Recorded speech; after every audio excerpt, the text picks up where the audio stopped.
brothers and sisters, Assalamu alaikum wa rahmatullahi wa barakatuh. Thank you for joining us in another episode of your program, The Rope That Binds Us. Today, we'll continue our discussion about the authority of Sunnah. As we know from last episodes, that no doubt that following the Sunnah of the Prophet sallallahu alaihi wasallam is an obligation upon every Muslim. And this fact was very clear for the early Muslim generations and for those who followed the footsteps of Muhammad sallallahu alaihi wasallam and his companions. But studying the history of Islam and looking at the history of Muslims, we will find that there is some ideas came through or entered the Muslims community suggesting other opinion, opposing the obligation of following the Sunnah of the Prophet sallallahu alaihi wasallam. And I can categorize these ideas or those people who oppose the obligation of following the Sunnah of the Prophet Muhammad sallallahu alaihi wasallam to two groups or three main ideas. The first group, those who do not believe, who don't believe in the authority of Sunnah at all.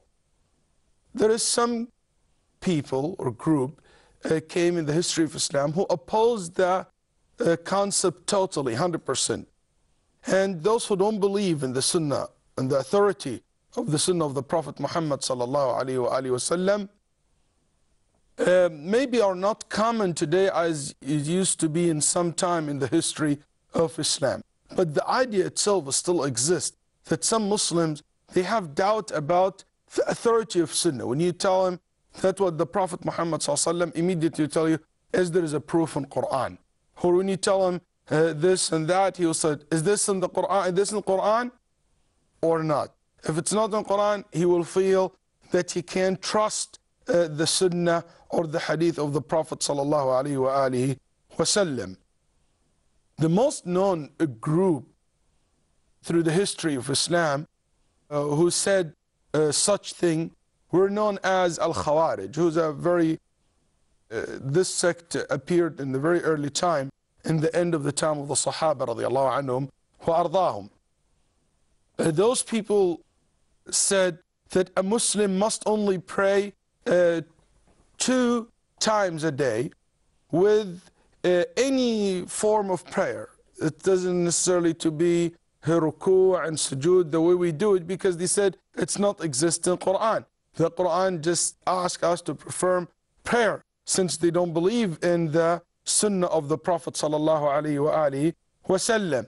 Also, some of them said that Hajj could perform in any time of the year, in any month, not necessarily to be in certain times. Also, they said that fish has to be slaughtered the same way we slaughter the animals, because the Quran did not differentiate between the fish and the cattle.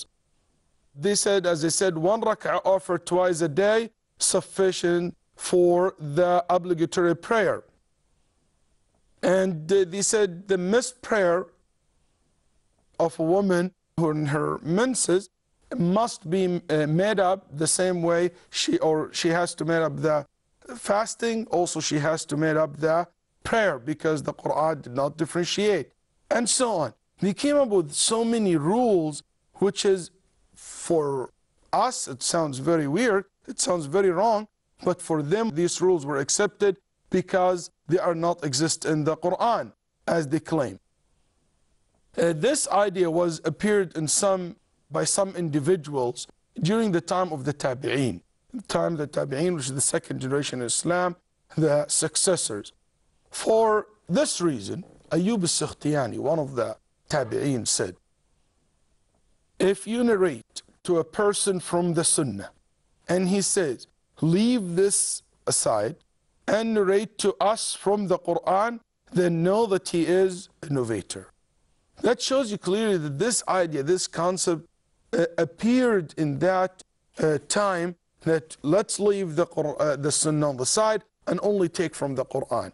And somehow you see some people today, out of ignorance, doing the same thing, that they say, let's leave the Sunnah aside, let's only take from the Quran. This idea were developed because no sect ever appeared in the history of Islam in the early generations. No sect ever appeared in the history of Islam. They based their belief or their ideology in this concept, that they don't believe in Sunnah. When we study the history of all groups and sects in Islamic history, you will not, none of them base their idea on this. Even Al-Khawarij, they said that, but they did not base their ideologies in this concept. This is one of the ideas that they came with. Maybe some individual among them has been, this fact been mentioned by certain, several scholars such as As-Suyuti and even Imam Shafi'i rahimahullah, way before As-Suyuti. Until the 13th century came. In the 13th century, group of thinker, philosophers in the Muslim world came up with this idea, and they developed this idea more, and they said they call themselves Al-Qur'aniyun. Al-Qur'aniyun.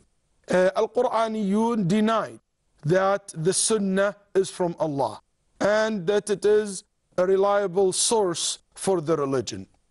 Al-Qur'aniyun first began as an idea and thoughts in Iraq, then moved to Egypt, adopted by several individuals in Egypt, but it was formulated in India, with the support of the British occupation in that time. Those that deny the authority of Sunnah, Al-Qur'aniyun and whoever follow their footsteps, they based their positions upon mainly three arguments. First one, they said that Allah subhanahu wa ta'ala told us in His book that He revealed Al-Quran and He explained everything in the Quran. So if everything was explained, everything were mentioned in the Quran, there is no need for the Sunnah. They said, for instance, Allah subhanahu wa ta'ala said in Surah 16, verse 89, وَيَوْمَ نَبْعَثُ فِي كُلِّ أُمَّةٍ شَهِيدًا عَلَيْهِمْ مِنْ أَنفُسِهِمْ وَجِئْنَا بِكَ شَهِيدًا عَلَى هؤلاء وَنَزَّلْنَا عَلَيْكَ الْكِتَابَ تِبْيَانًا لِكُلِّ شَيْءٍ وَهُدًى وَرَحْمَةً وَبُشْرَى لِلْمُسْلِمِينَ. That Allah subhanahu wa ta'ala said, and we have sent down to you the book explaining all matters, explaining everything. So they said, since Allah said that He sent down to you, Ya Muhammad, the book, and in this book, Allah subhanahu wa ta'ala explained everything. Why we need the Sunnah for? The other argument that they have, they always raise doubt about the authenticity of Sunnah. They might not say, we don't believe in the Sunnah, not because we don't trust the Prophet, not because we don't believe that the Prophet can ordain for people or deliver message from God. No. We don't believe in the Sunnah because nowadays we cannot trust the Sunnah because it's not been saved and there is a lot of change happened to it. Al-Quran is the only book that Allah promised to save. They said, إِنَّا نَحْنُ نَزَّلْنَا الذِّكْرَ وَإِنَّا لَهُ لَحَافِظُونَ. They called this verse from Surah 15, verse 9, that we have sent down the dhikr and we will surely guard it and secure it and save it. So they said, this is for the Quran, not for the Sunnah, so we cannot trust the Sunnah. But this argument is also not a strong argument, because al-dhikr here in this verse means Al-Quran and As-Sunnah together. Ibn Hazm rahimahullah said, what is the point from saving words in Quran, from saving one surah or saving this verse, perform prayer, and Allah will not say for us how to pray, or when we should pray, or what will break the prayer, and what will make the prayer acceptable and what will make it not acceptable. What's the conditions? What's the pillars of the salat, of prayer, and hajj, and so on? There is no point from saving words and we cannot understand the meaning of these words. In order for the book to be saved, the Sunnah must be saved as well. Also, they said that the hadith of the Prophet ﷺ became widespread. And so whatever is recording from the Sunnah, we cannot trust, because we don't know who narrated this, who narrated these ahadith, and there is lies been added to it. We said Allah promised to save the Sunnah of the Prophet Muhammad sallallahu alayhi wa alihi wa sallam. Allah subhanahu wa ta'ala promised to save the Sunnah. So keep in mind that a dhikr that Allah promised to save is Al-Quran and As-Sunnah.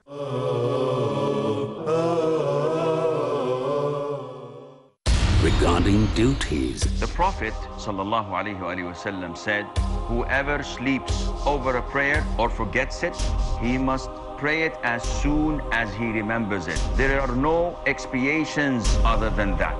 putting queries, How to offer salah while traveling?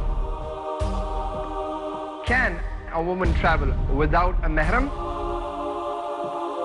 Is it true that actions are based upon intention? taking responsibilities, To answer all your questions and queries, join me in Umdat al-Ahkam. let's ponder the bestowed knowledge to approach the correct Islam. Join Asim Al-Hakim in Umdatul Ahkam every Monday, Wednesday and Saturday at 10:30 p.m. Saudi Arabia and 11:30 p.m. UAE on Peace TV. Where truth is hidden, misleading quotations create confusion. Where truth is hidden, lack of knowledge and wisdom cause upheaval and commotion. Where truth is hidden, manipulated scriptures and twisted facts emerge. This very hidden truth creates false propaganda, mayhem, chaos, disorder, and turmoil in our lives and the world order. But is there anyone with courage and wisdom? What is the truth, and who has the courage to expose it?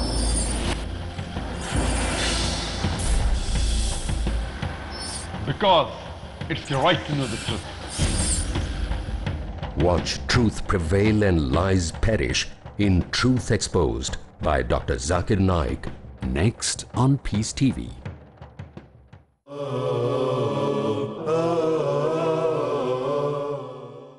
We discussed the position of those who oppose the Sunnah of the Prophet Muhammad sallallahu alaihi wasallam, and we said that we can categorize those people to three groups.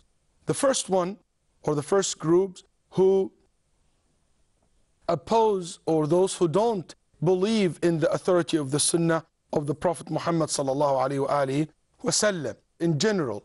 And I said that this idea started in the almost in the time of the second generation in Islam, in the time of the Tabi'een, and it was rejected and refuted very strongly by the older among the Sahaba, and also the scholars of Tabi'een, rahimahumullah ta'ala. Ayyub al-Sukhtiyani, for instance, rahimahullah, said, if you narrate to a person from the Sunnah and he says, leave this aside and narrate from the Quran, then know that he is an innovator. This idea never been taken as a base or foundation for any sect in the history of Islam. Until the 13th century, a group of, we call them thinkers, or group of people adopted this idea and started spreading it in Iraq, in Egypt, but it was formulated in India in the 13th century as a group. They call themselves Al-Quraniyun, those who follow Al-Quran.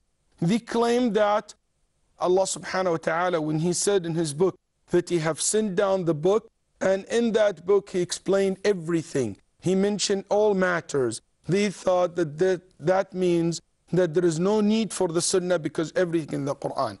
And I remember we said that some of these verses that they use either related to the safe tablets, Al-Lawh al-Mahfuz, which exist in the top of the heavens, next to Allah subhanahu wa ta'ala's throne, which Allah subhanahu wa ta'ala wrote in it. Everything will happen in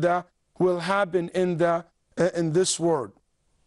So this book that was the book was mentioned in these verses are not related to the book which is Al-Quran. And also we said that no doubt Al-Quran has all guidelines, generally speaking, but it not necessarily means that every detail were mentioned in the Quran. As we know, Al-Quran will not include all type and different kind of science and different type of knowledge. There is no, it's not a book of history or medicine or geography or economy. It is a guidance for humans. So if they said no, we talk about only religion, we said even in the religion, not every detail were mentioned in the Quran. But generally speaking, yes, Al-Quran cover all areas, but not in details. That's why Allah sent messengers. That's why Allah have sent the messenger to the believers to explain to them that the book He revealed to them. Also, one of their famous argument that they said, Allah promised only to save His book. Then they use and quote the verse from Surah 15, verse 9, إِنَّا نَحْنُ نَزَّلْنَا الذِّكْرَ وَإِنَّا لَهُ لَحَافِظُونَ. We have, without doubt, sent down the dhikr. And they said, dhikr means the Quran, or the book, the Quran. And we will surely guard it, and or save it, or secure it. But dhikr here, to translate it to Al-Quran only, this is not the way the early Muslim generation understood the meaning of the word dhikr. Dhikr here in this verse means Al-Quran and As-Sunnah, the message. We have sent down the religion. We have sent down to you the message which will guide you. And we are going to protect this religion.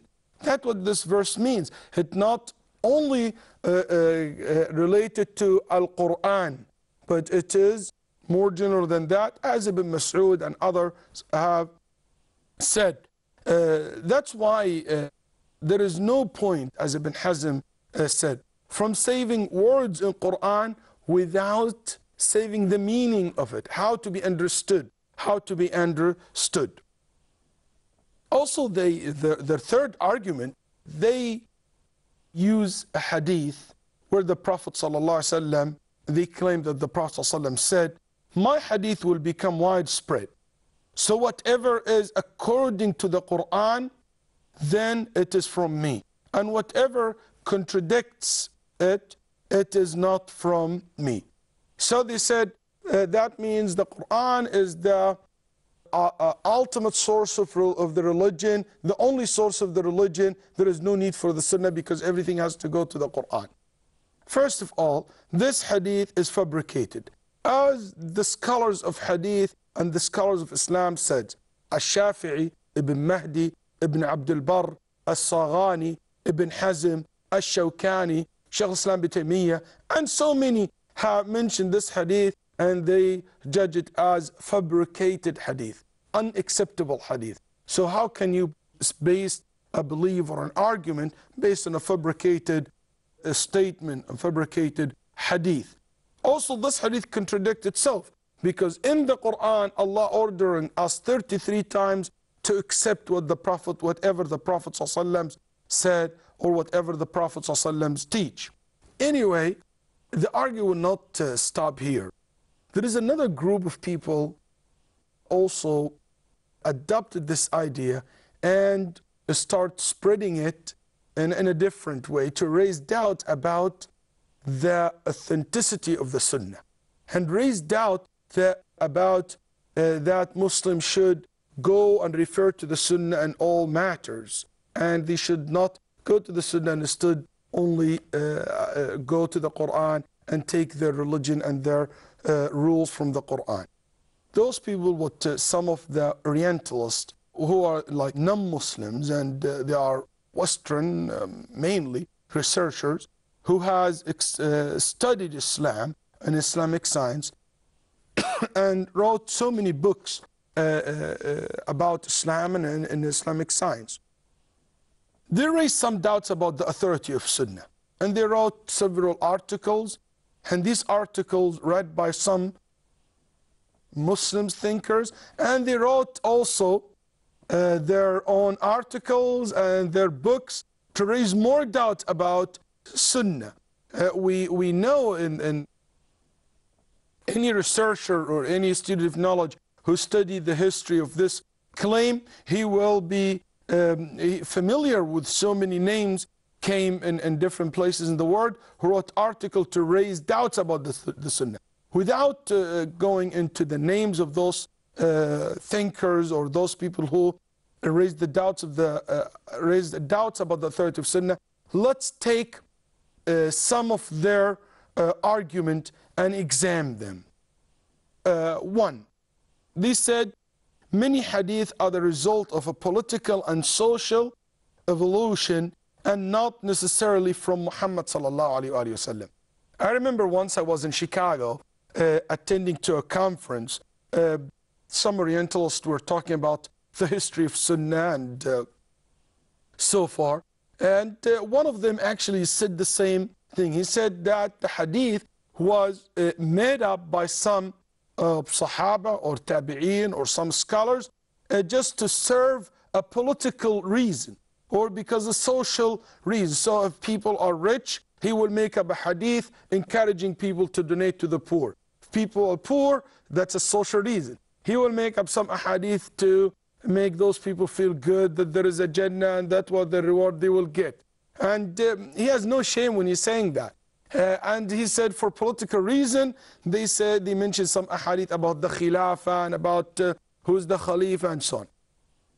Anyway, first of all, we have to remember something. That we agree that there are some hadith were fabricated and weak are not accepted in Islam. We don't claim that every single narration is accepted. We think there are some are weak, there are some are fabricated, there are some we don't accept. So we're not saying that everything must be accepted. No, we said hadith must be examined by certain rules which has been set by the scholar of hadith. That's one to keep in mind. Two, give me an example of one of the trustworthy Muslim scholars in hadith who fabricated any hadith because of a political or because of a social reason. The only example that they have, or the famous example that they have, they said Al-Imam al-Zuhri, Muhammad ibn Shihab al-Zuhri, as Al-Iraqi said, وَأَوَّلُ جَامِعٍ لِلْأَثَرْ ibn Shihab آمِرًا لَهُ عُمَرْ. The first one who collect the hadith is Ibn Shihab, when Umar ibn Abdul Aziz ordered him to collect the hadith of the Prophet ﷺ. They said, and listen carefully to what they said, they quote Ibn Shihab, they said that Ibn Shihab said, those princes, he means Umayyad princes, forced me to write narrations. Anyway, so Ibn Shihab, when he started writing the ahadith, it was something new. And he said, I was forced to do that because the Khalifa ordered him to collect the hadith because people start dying and they're losing this sharp memory that they used to have in the time of the Sahaba. But we find that the statement of Ibn Shihab is quite different. He said, those princes forced me to write the narrations. See the difference. The narrations. But when you take out the and it became narrations, it sounds like he make up some narrations. But no, it is the narrations. The narrations. It means they asked me or they forced me to write it. And that because Ibn Shihab was in debt and they helped him financially, and in return they asked him to collect the hadith. And Ibn Shihab is not the only narrator we have in the history of Islam. We have so many other great scholars in the history of Islam who narrated the ahadith and wrote the ahadith. Also, they said that some companions fabricated ahadith or some scholars, and they cannot come up with a single example. They cannot come with a single example to support this claim. That's why this claim is not acceptable, and it's refuted by the Muslim scholars. And I will leave you with this point, and inshallah I will see you in the next episode to continue our discussion about another group or another idea came up in the history of Islam opposing the authority of Sunnah. May Allah subhanahu wa ta'ala to protect us from such ideas and to help us to follow the Sunnah of the Prophet sallallahu alaihi wasallam. Thank you for listening to me. Wassalamu alaikum wa rahmatullahi wa barakatuh.